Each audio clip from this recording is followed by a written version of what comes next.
Okay, there's all this to unmould, but we're gonna do what we always do. Do an item, stop, do an item, stop. So we'll start off with the little paw.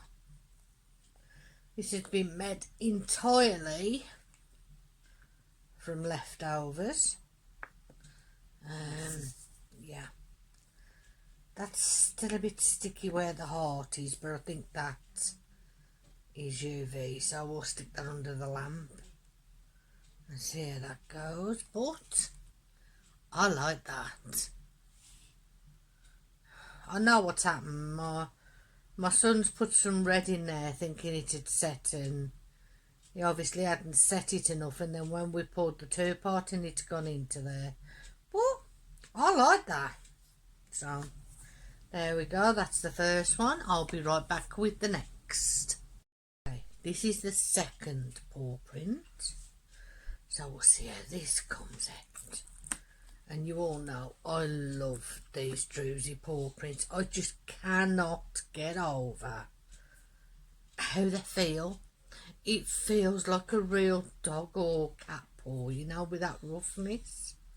But that's come, oh pardon me, that's come out so well. You got the lovely brown of the pad, the lovely black mica that I've just got, and I really like that one.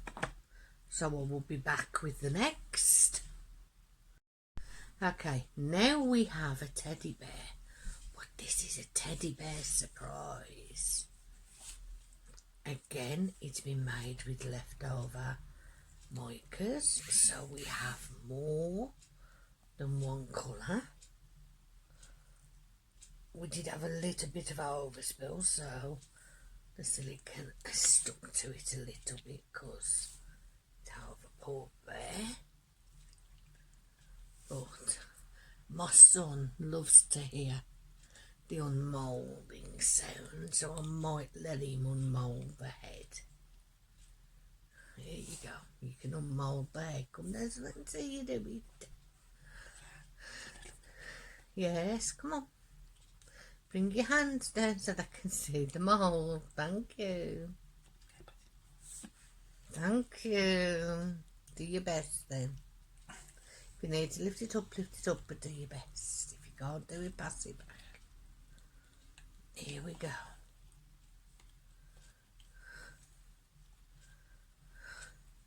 As Bertie would say, push, pull, it's coming.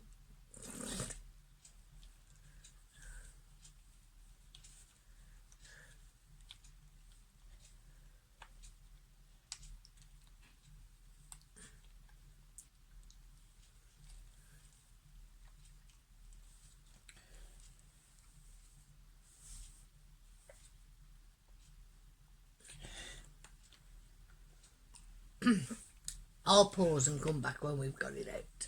Okay, and now here it comes. There it is. And now we have the teddy bear surprise. And we have a gold head and slightly down the back with little flickers. And, you know, I like that. Maybe it's not meant to go that far down, but I like it. I really like how that's come out. And it's rock solid and there's no bubbles. Look at that. Isn't he beautiful? That's a Richard special, is that? And it's in the colours of a bee. So him and Diamond Grandma would love that. And I'll be back with the next one. Okay. These are one of the moulds that I had for my birthday. They are the standard skull moulds. They do come with a top so you can make ice cubes, but we don't want to make ice cubes, so I'm just using the one side, so we've got flat back skulls. So let's see how these worked out. Obviously they're going to be matte because the mould is matte, but you can either deal with them being matte or you can top coat them with a bit of resin, brush it on, or use some UV nail varnish and coat it with that, and that will make them shiny. But I actually like them as they are. Some will clean that up after. As it was our first attempt, a couple of them do have a few extra drips, but they just peel right off. I could just add a little extra drip there, and there's a tiny hole either side of the eyes, but it's on both eyes, so I actually like that. And we can always fill that in with a bit of UV. But I like them. I like them. There are a few tiny holes, but considering we'd never used this mould before, I like how they've come out, and the little holes, you can barely see them. And you could top them back up with a bit of nail varnish, to be honest. So there's the first. And I'll put them over here ready for my son to look at in a minute. They're all the same, but I'm just showing you them so you can see what they're like. And there's the final two. So I will be right back with a trinket tray. Okay, now this is the trinket tray that I had, a set of two for my birthday.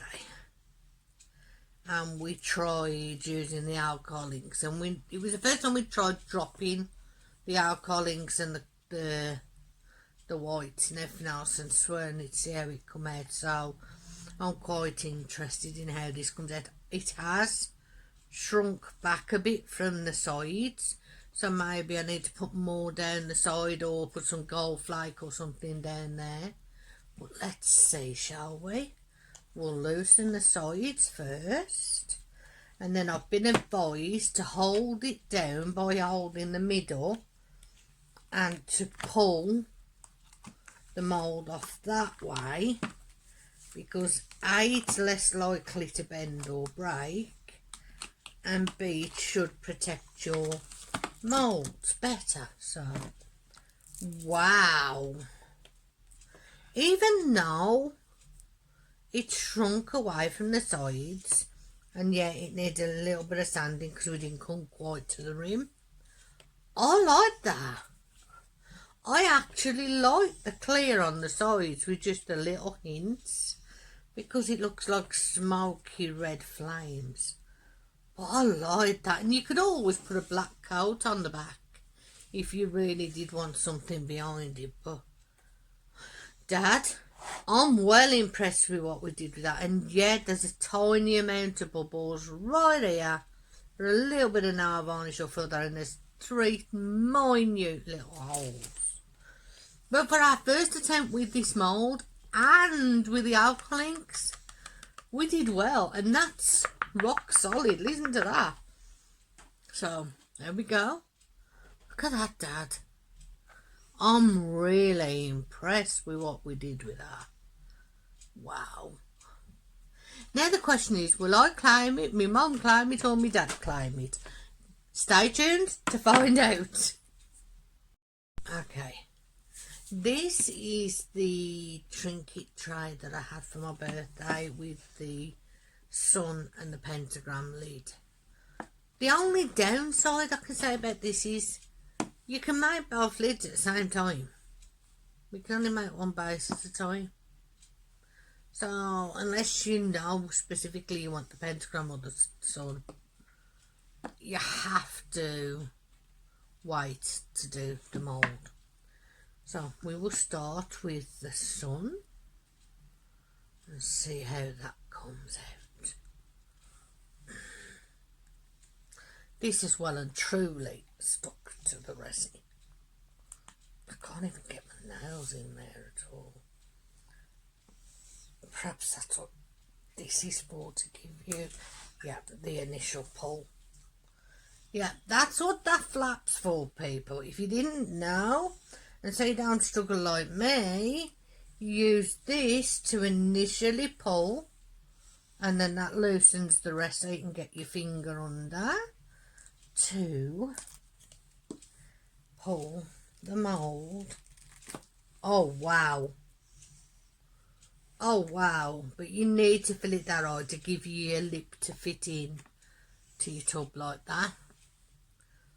Wow. That's perfect. There is one minute tiny little hole here. That's it. But wow.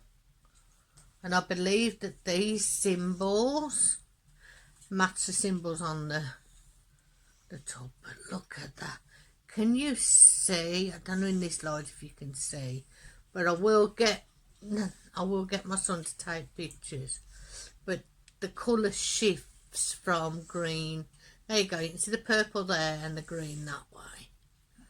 But look at that. So that's lid number 1.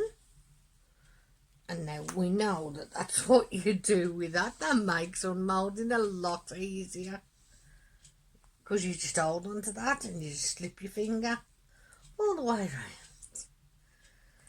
Don't do as I do, just, yeah. Read the instructions if they're there.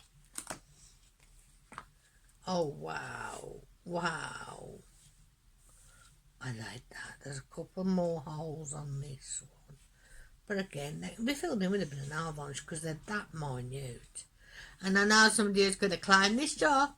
As soon as she sees this video, she's going to go, but yeah, I'll have that, thank you. Am I right, Harriet, or am I right? And again, you have the purple and the green. That's beautiful. Yeah, you did good, Dad. You really did. Now let's see how the actual base comes out. I'm going to take this as slowly as I can. I can see one tiny, minute little air bubble before I even demould it, right here and here. But we will slip the finger around.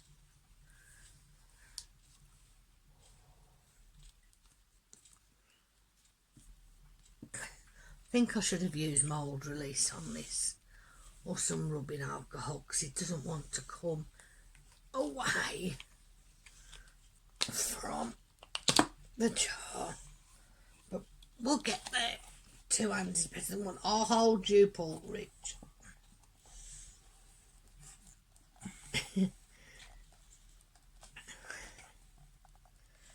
There we go. Yeah, there are a couple of little holes across the top, but again, they're that tiny, they're not really noticeable, and them could be taken out. But yeah, that's a snug fit. You have your star, your sun with your runes, and they're all round the side that match. Or, and this is one Harrietta's gonna like, you have your pentagram again with the symbols here and here, and look at that. I mean, that is just, and whichever way you turn it is a different colour because of using mica powder. I will get Richard to take some nice photos and add them at the end. As always, love, peace and happiness, and thank you for making me feel like a princess yesterday.